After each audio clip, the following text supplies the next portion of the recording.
So I'll start off by skipping ahead a little bit.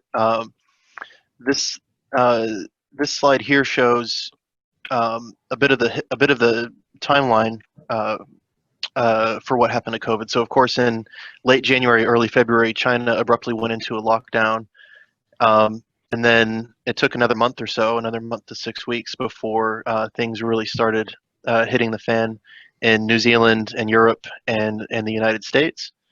And then the main period of disruption for New Zealand was from late March through to early May. So yeah, so skipping back here, the export data in the aggregate doesn't look that bad.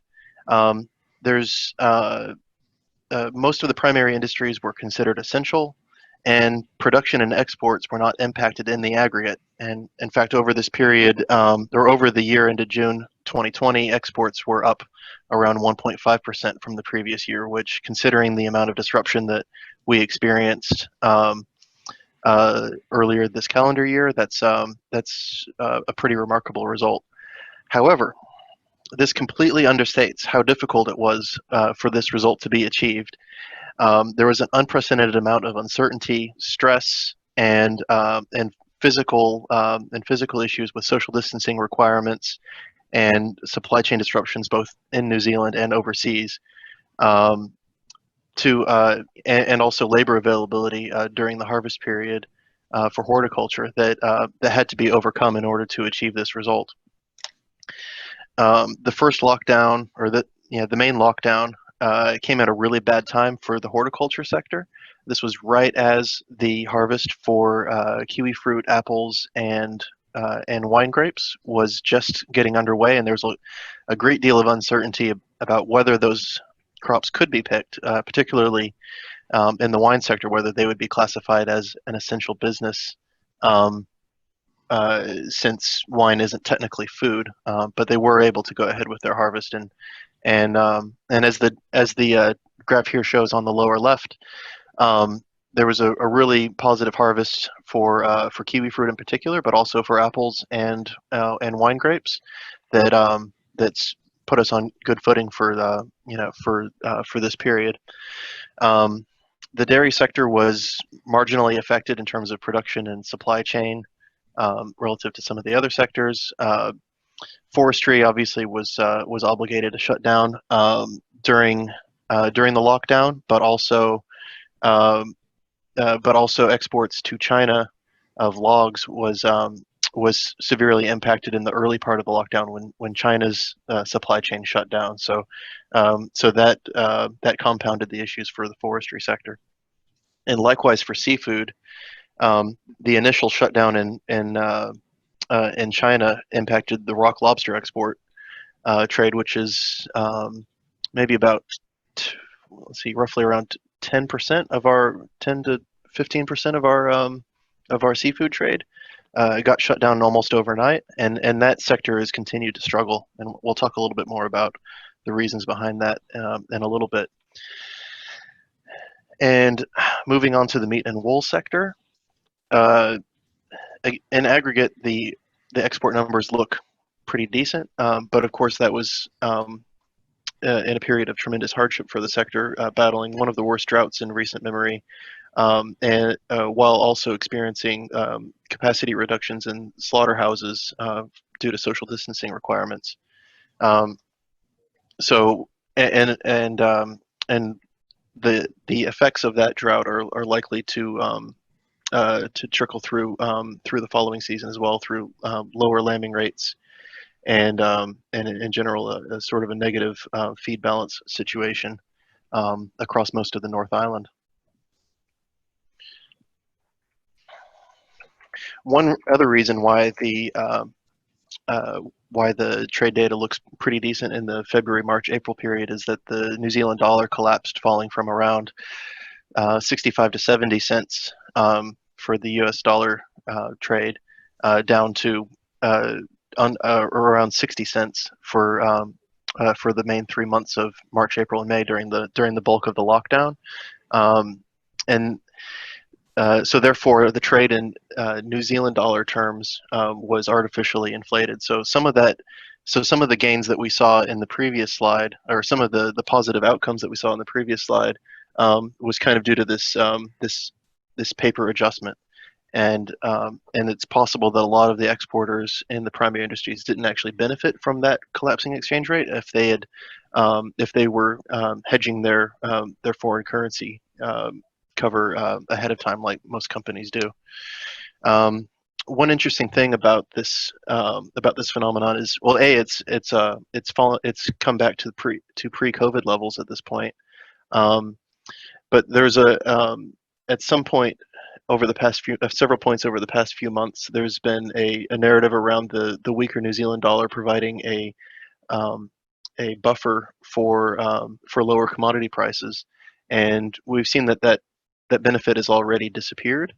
And in general, the New Zealand dollar does fall when commodity prices fall, providing a buffering impact, but that only happens about 3/4 of the time. 9 out of the past 12 years have we benefited from a lower exchange rate with lower commodity prices. So that's something that can happen, but it's not something that we're counting on going forward.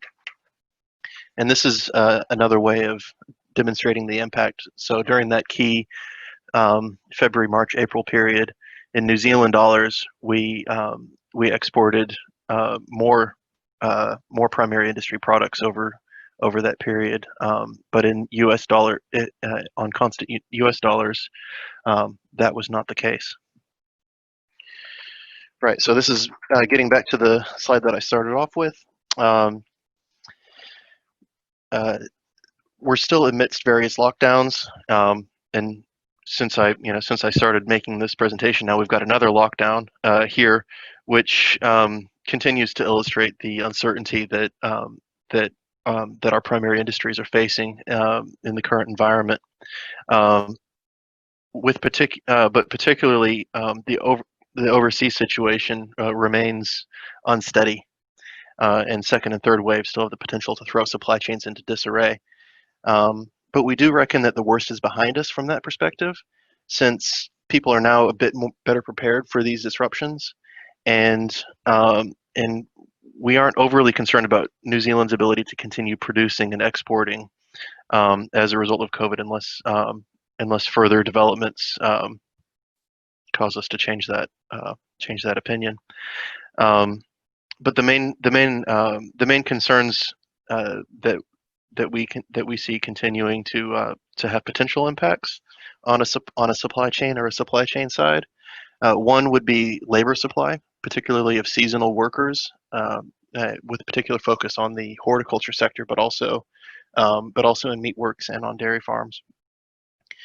And then also and again, this is probably something that Rob is going to talk about shortly, but air freight continues to have limited capacity, which for the most part isn't a big deal for the primary industries, but it is for certain highly perishable products, high value, highly perishable products such as rock lobster, fresh cherries, or chilled lamb. So that's the supply side, but we do remain quite concerned about the overall economic fallout from a demand perspective. And at the moment, the most obvious price and demand shortfall impacts are seen in the products most dependent on the food service sector, in particular seafood, which I mentioned earlier, but also venison and other products that tend to be served in restaurants rather than prepared in the home. And over a longer time frame, we do expect more commodity prices to join those two products and drifting lower. The impacts of COVID on GDP, employment, and household incomes is a really big deal, but due to a number of government measures around the world, we haven't seen the full impacts yet. And at any rate, these things do take time to unwind. But there's been an unprecedented volume of fiscal and monetary stimulus worldwide, including here in New Zealand, with expanding the Reserve Bank balance sheet and the wage subsidy system. And as we're anticipating here in New Zealand, as well as overseas, when those programs come to a close, there is going to be a gap in demand. And even though New Zealand produces food, which exports food for the most part. Um, People don't, and people have to continue eating. They don't have to continue paying the same amount for those food products. And historically, for example, here over the past 10 to 12 years, when world GDP falls and when China's GDP falls, our commodity prices denominated in US dollars will fall along with them. So that's something that will be difficult to avoid over the next few years and will present some headwinds. However, there is a lot of nuance in terms of how each of each of New Zealand's main export products will fare um, in the coming years, because each product has different features. Uh, so the main ones that we're looking at in terms of consumer demand and implications for pricing are the destination market. For example, the IMF projects that Asian economies, led by China, are likely to recover more quickly than Western countries in North America, Europe, and Australia. So products that are shipped more often uh, uh, to those are more likely to be shipped to those countries are more likely to weather the storm a little bit better. And as mentioned earlier, food service products are more likely to continue hurting more than more than products that are destined for retail or grocery purchases. Um, we mentioned seafood and venison, but on the other side of that ledger is beef, mince, and kiwi fruit. This also played out in the domestic market in New Zealand, where producers reliant on the New Zealand food service industry were disproportionately impacted by the February or by the March-April lockdown, and that included pork and green vegetables, fresh vegetables. And then the other thing is pre-existing conditions in these commodity markets. Uh, these fundamental drivers that existed prior to COVID or have emerged since then will continue to have an outsized role in how each of the individual markets fare. For example, we foresee a bit more positivity in the meat sector, despite the collapse in demand from the food service side of consumer demand. For two main reasons. One is the ongoing African swine fever outbreak in China and other countries around the world, and also the drought in Australia, which has ended recently in the eastern part of Australia, and that's leading to herd rebuilding in that country, which will decrease supply in the short run and support prices. So that's the quick overview. Hopefully, I didn't go over time, and I didn't overlap too much with what Rob and Mel were planning on saying. So I'll cede the floor here, Blair. Thank you very much.